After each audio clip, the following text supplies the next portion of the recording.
സമസ്ത കേരള ജംഇയ്യത്തുൽ ഉലമയുടെ 100-ാം വാർഷികം ആഘോഷിക്കാന്ന് പറയുമ്പോൾ അത് വർഷാവർഷം ആ പേരിൽ രജിസ്റ്റർ ചെയ്ത ഒരു രേഖ പുറത്തുവിടാൻ ഈ പറയുന്ന ആളുകൾക്ക് സാധിക്കുമോ? ഉണ്ടെങ്കിൽ പുറത്തുവിടട്ടെ. എന്തിനാണ് ഈ ജനങ്ങളെ കബളിപ്പിക്കുന്നത്? രജിസ്റ്റർ ഓഫീസിൽ മറ്റൊരു സംഘടന, ജനങ്ങളുടെ മുമ്പിൽ വേറൊരു സംഘടന. ഇതിന്റെ പേരെന്താണ്? ഇതിന്റെ പേരെന്താണ്? ഇത് മുനാഫിക്കീങ്ങളുടെ ലക്ഷണമല്ലേ? കപടവിശ്വാസികളുടെ അടയാളമല്ലേ? 100-ാം വാർഷികത്തിന്റെ അവകാശി ആര് എന്ന് ചോദിക്കുമ്പോൾ അത് ഒരു വിഷയാവതരണത്തിൽ പറയേണ്ട ഒരു വിഷയമൊന്നുമല്ല. കാരണം ഇവിടെ മുതവാത്തിറായിട്ട് ഏതൊരു കൊച്ചുകുട്ടിക്കും, ഏത് അന്യമതസ്ഥനും, ഏത് നിയമപാലകർക്കും, ഏത് നിയമവിശാരദന്മാർക്കും, രാഷ്ട്രീയക്കാർക്കും, പൊതുജനങ്ങൾക്കും, ബഹുസമൂഹത്തിന് എല്ലാവർക്കും ഒരുപോലെ അറിയാം ഏതാണ് ഇതിന്റെ മറുപടി എന്നുള്ളത്. അതിലൊരു വിഷയാവതരണത്തിൻ്റെ ആവശ്യമില്ല. അത് കൃത്യമാണ്. അതിവിടെ ബഹുമാനപ്പെട്ട റഈസുൽ മുഹഖഖീൻ കണ്ണിയത്ത് ഉസ്താദും ശംസുൽ ഉലമയും അവരുടെ മരണം വരെ നിലനിർത്തി പോകുന്ന സമസ്ത, അതിനുശേഷം ചെറുശ്ശേരി ഉസ്താദും പിന്നീട് ആലിക്കുട്ടി ഉസ്താദും മുഖ്യ കാര്യദർശികളായിട്ട് കൈമാറിപ്പോന്ന ഈ സമസ്ത, അത് തന്നെയാണ് അതിൻ്റെ അവകാശികൾ എന്നുള്ളതിൽ ആർക്കാ തർക്കമുള്ളത്? ആർക്കാണ് അതിൻ്റെ സംശയമുള്ളത്? സംശയമില്ലാത്തൊരു വിഷയമാണ്. അതുകൊണ്ട് ആ അവകാശവാദവുമായിട്ടൊന്നും 100-ാം വാർഷികം ആഘോഷിക്കാൻ, പ്രഖ്യാപിക്കാൻ ഇവിടെ സമസ്തയിൽ നിന്ന് പുറത്തുപോയി, അല്ലെങ്കിൽ സമസ്തയിൽ നിന്ന് പുറത്താക്കപ്പെട്ടു, അങ്ങനെ പൈമലാണ്. ഇത് ലാസിമാണോ മുതഅദ്ദിയാണോ എന്നൊക്കെയാണ് ഇപ്പോൾ അവർ തർക്കിക്കുന്നത്. 89-ൽ ഞങ്ങൾ പുറത്ത് പോകുന്നതാടാ എന്ന് പറയും ചിലർക്ക്. എന്നിട്ട് പറയും അവർ പിന്നീട് 2023-ലോ അല്ലെങ്കിൽ 24-ലോ, 23-ന്റെ ലാസ്റ്റ് ആയിരിക്കും ഈ പുറത്ത് പോകുന്നടാ എന്ന് പറഞ്ഞ ആ ആരെക്കുറിച്ചാണോ പറഞ്ഞത് എങ്കിൽ ആ മഹാനായ ശൈഖുനാ ശംസുൽ ഉലമ ഖദ്ദസല്ലാഹു സിറഹുൽ അസീസ് 40ഓളം കൊല്ലം, 4 പതിറ്റാണ്ടോളം കാലം 1957 മുതൽക്ക് 1957 മുതൽക്ക് 1996 വരേക്കുമുള്ള 40 വർഷത്തോളം, അഥവാ സമസ്ത കേരള ജംഇയ്യത്തുൽ ഉലമായുടെ 100 കൊല്ലത്തിൽ അതിന്റെ പകുതിയോളം ഇതിന്റെ സാരഥ്യം വഹിച്ച ശൈഖുനാ ശംസുൽ ഉലമ ഖദ്ദസല്ലാഹു തആല സിറഹുൽ അസീസ് തങ്ങളുടെ അവിടുത്തെ പവിത്രമായ ഖബറിന്റെ അരികിൽ പോയി ഭവ്യതയോടുകൂടി സിയാറത്ത് ചെയ്യുമ്പോൾ അതിന്റെ അർത്ഥം എന്താണ്? ഇവിടെ ആർക്കാണ് പഴച്ചു എന്നുള്ളതാണ്. കാരണം ഇവിടെ ശംസുൽ ഉലമക്ക് പഴച്ചു. ശംസുൽ ഉലമ പണ്ട് ഒരു 1970-കളിലാണെന്നാണ് മനസ്സിലാവുന്നത്. കോഴിക്കോട് ജില്ലയിൽ ഒരു ഫത്വ കൊടുത്തപ്പോൾ, ത്വലാഖുമായി ബന്ധപ്പെട്ടൊരു ഫത്വ കൊടുത്തപ്പോൾ, ആ ശംസുൽ ഉലമയെതിരിൽ കത്ത് കൊടുത്ത ആളുകളാണ് ഇവർ. ശംസുൽ ഉലമയെ പുറത്താക്കണമെന്ന് പറഞ്ഞു. ഹറാമിനെ ഹലാലാക്കുകയും ഹലാലിനെ ഹറാമാക്കുകയും ചെയ്യുന്ന സെക്രട്ടറി എന്ന് അന്നേ ശംസുൽ ഉലമക്കെതിരിൽ വിഷവിത്തുമായിട്ട് മനസ്സിൽ കൊണ്ടു നടന്നിരുന്ന ആളുകൾ.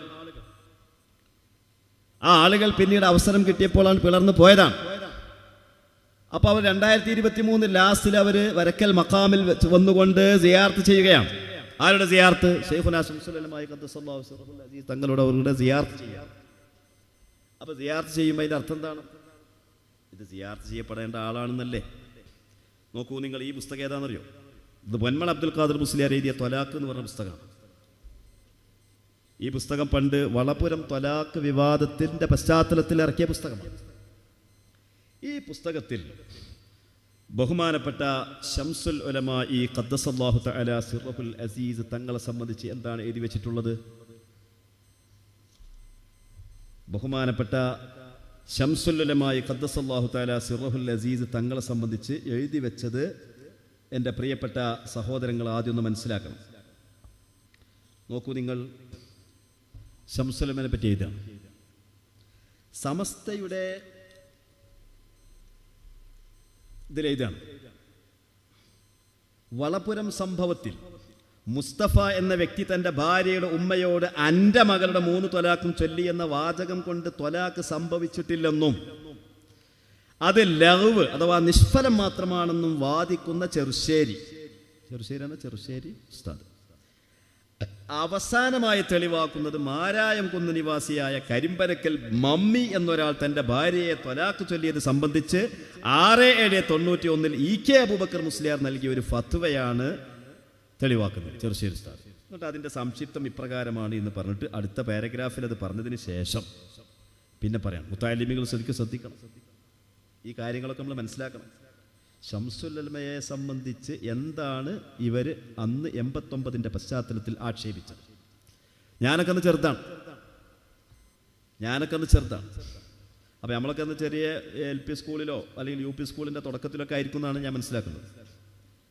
അപ്പോൾ അന്നിങ്ങനെ APK 2 എന്നുള്ളത് ഇങ്ങനെ കേൾക്കുന്നുണ്ട്. നമുക്കൊക്കെ ചെറിയ അന്നൊന്നും പത്രങ്ങൾ വായിക്കുക, മറ്റേ മൊബൈലുകളിൽ വാർത്ത വരിക എന്നുള്ള പരിപാടിയൊന്നും ഇല്ലല്ലോ.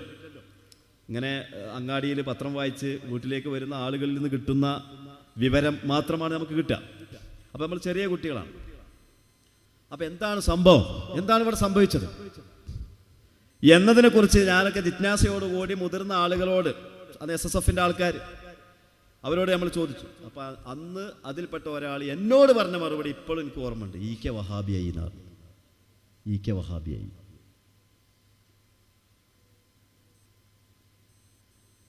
ആ വഹാബിയുടെ ഖബർ സിയാറത്തിനാണ് പിന്നെ പോകേണ്ടത്. അഊദുബില്ല. അപ്പോൾ ഇതിലെ ഇത് നോക്കൂ നിങ്ങൾ. സമസ്തയുടെ ചില അംഗങ്ങൾ എന്ന് പറഞ്ഞാൽ ശംസുൽ ഉലമ അതിൻ്റെതായ സ്ഥാപിത ലക്ഷ്യത്തിൽ നിന്ന് റൂട്ട് മാറി സഞ്ചരിച്ചപ്പോഴാണ് സമസ്തയിൽ പിളർപ്പുണ്ടായതെന്ന് എല്ലാവർക്കും അറിയാം. അഥവാ EK വഹാബിയായതാണ് പ്രശ്നം. ഈ പിളർപ്പിന് ശേഷമാണ് പ്രസ്തുത ഫത്വ എന്ന് പറയേണ്ടതില്ല. കേവലം 7 വർഷം മുമ്പ് മാത്രമുള്ള ഈ ഫത്വ പ്രസ്തുത അംഗങ്ങൾ റൂട്ട് മാറി സഞ്ചരിക്കുന്നു എന്നതിന് വ്യക്തമായ മറ്റൊരു രേഖ കൂടിയാണ്. ആധികാരിക കർമ്മശാസ്ത്ര ഗ്രന്ഥങ്ങൾക്ക് മുമ്പിൽ അതിൻ്റെ ഒരു പുൽക്കൊടിയുടെ സ്ഥാനം പോലുമില്ല. ശംസുൽ ഉലമയുടെ ഫത്വനെ പറ്റി പറയാം.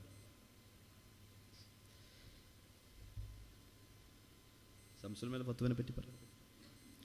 അപ്പോൾ ഇങ്ങനെ റൂട്ട് മാറി, സമസ്തയുടെ സ്ഥാപിത ലക്ഷ്യം എന്ന് പറഞ്ഞാൽ സുന്നത്ത് ജമാഅത്താണ്.